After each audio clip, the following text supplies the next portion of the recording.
I'm Dustin Vanderweerd. I'm Program Director for Electromechanical, Automation, and Smart Manufacturing. The whole point of our Smart Manufacturing Lab is to simulate a real-world manufacturing environment. AI is going to be a part of that. It is a part of that.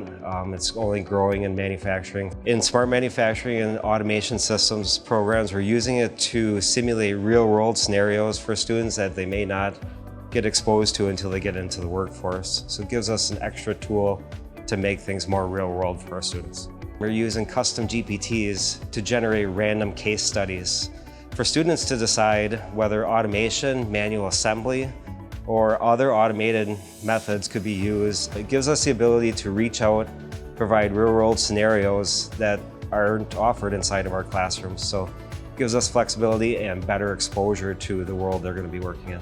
Critical thinking is part of everything we do in electromechanical, automation, and smart manufacturing. Our students need to think outside the box. They need to problem solve.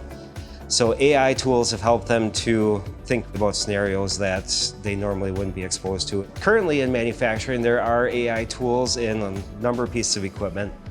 There are smart sensors that are kind of troubleshooting themselves, know when they're going to fail. Autonomous mobile robots, AMRs, they are using AI to navigate themselves through factory floors. They're using smart cameras for image recognition, all uses of AI.